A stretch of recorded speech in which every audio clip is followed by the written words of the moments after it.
Hello friends, स्वागत है आपका मेरे यूट्यूब चैनल प्रगति की पर। मैं आपकी होस्ट और दोस्त मेरे यूट्यूब चैनल प्रगति की पर आपका बहुत बहुत स्वागत करती हूँ।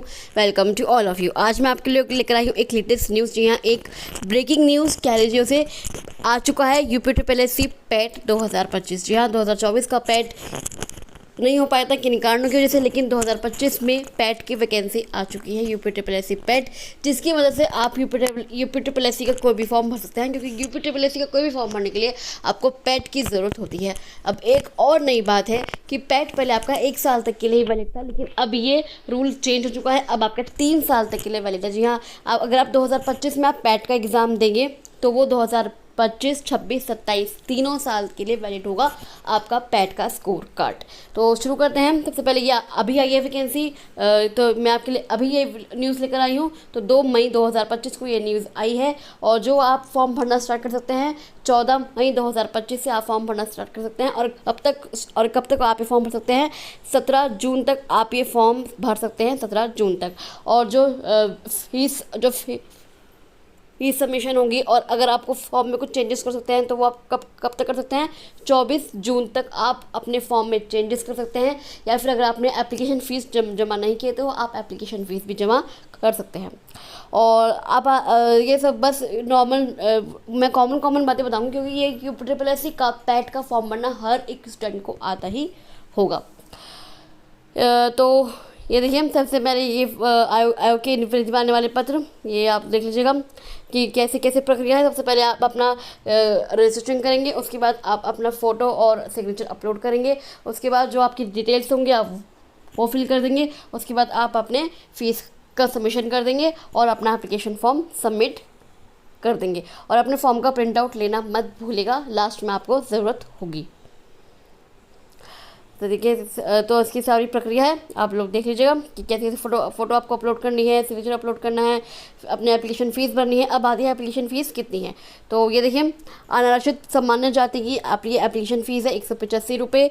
ओबीसी की जो आपकी फ़ीस है वो है आपकी 185 रुपये। अनुसूचित जाति की है आपकी 95 रुपये। अनुसूचित जनजाति की है आपके 95 रुपये। और दिव्यांगजन जो PWD हैं उनकी आपकी फ़ीस है कितनी? 25 रुपये उनकी फ़ीस है। उसके बाद आवेदन पत्र में संशोधन, अगर आपको कुछ अपने एप्लीकेशन फॉर्म में चेंजेस करने हैं, उसके बाद उसकी ये सब प्रक्रिया है। अब आती है एज सब आपकी सेम ही है। मिनिमम आपकी एज होनी चाहिए 18 साल और मैक्सिमम आपकी एज होनी चाहिए 40 साल। ये देखिए, जिन्होंने 1 जुलाई 2025 को न्यूनतम आयु 18 वर्ष पूरी कर ली हो तथा 40 वर्ष से अधिक आयु प्राप्त की ना की हो। कब तक है? 1 जुलाई 2025 तक ये रूल वैलिड है। इसके अलावा आरक्षण है, ये देखिए जैसे आप होता है, जैसे और भी गवर्नमेंट एग्जाम में ऐसे ही इसमें है। ये अनुसूचित जाति, जनजाति, अन्य पिछड़ा वर्ग, आर्थिक रूप से कमजोर वर्ग और क्षेत्रीय आरक्षण स्वतंत्रता संग्राम सेना के आश्रित भूतपूर्व सैनिकों, दिव्यांगजनों, उत्कृष्ट खिलाड़ियों तथा महिला अनुमन्य होगा। स्कोर जैसे मैंने आपसे शुरू में ही कहा था, प्रारंभिक अर्हता परीक्षा में प्राप्त अंक परीक्षा परिणाम आयोग की वेबसाइट पर अपलोड किए जाने की तिथि से 3 वर्ष तक प्रभावी होंगे।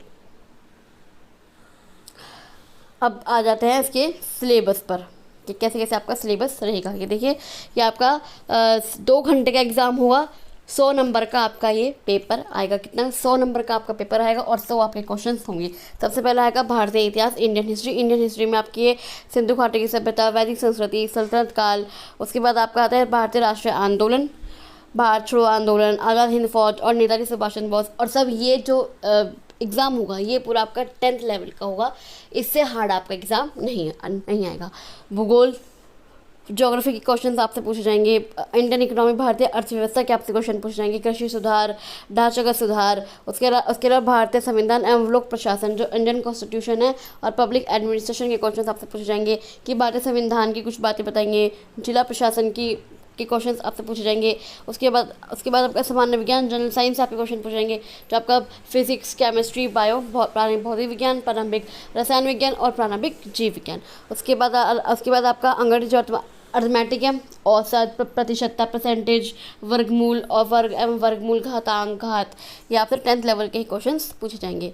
उसके अलावा हिंदी में आपके पर्यायवाची हो गए, मुहावरे हो गए, अशुद्धियाँ हो गई। उसके बाद आपका इंग्लिश में आपका अंग्रेजी व्याकरण और अपठित गद्यांश पर आधारित प्रश्न। आपका अंग्रेजी में एक पैराग्राफ ये दिया जाता है कि उससे रिलेटेड आपको क्वेश्चन बताने हैं। उसके अलावा आपका लॉजिक एंड रीजनिंग से कैलेंडर और घड़ी या संबंध जो आपका रिलेशनशिप होता है उससे आपसे क्वेश्चन पूछे जाएंगे।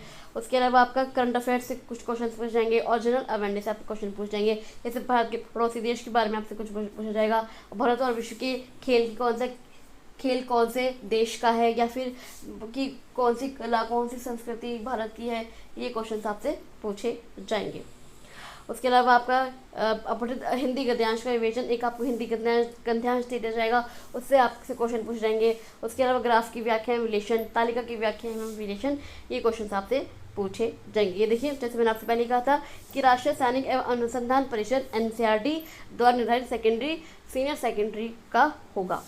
और जो आपके ये MCQ बेस्ड क्वेश्चन आएंगे आपके, और 1/4 मार्क की आपकी पेनल्टी होगी, आपकी नेगेटिव मार्किंग होगी। 4 क्वेश्चन अगर आपके गलत हुए तो आपका 1 नंबर काट लिया जाएगा। तो ये थी पैट की नोटिफिकेशन।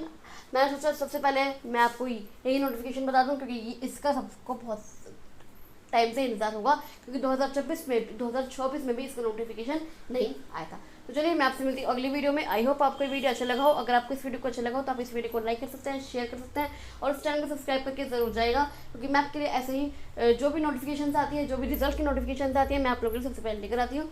तो आप इस चैनल को सब्सक्राइब करके जरूर जाइएगा। Thank you so much.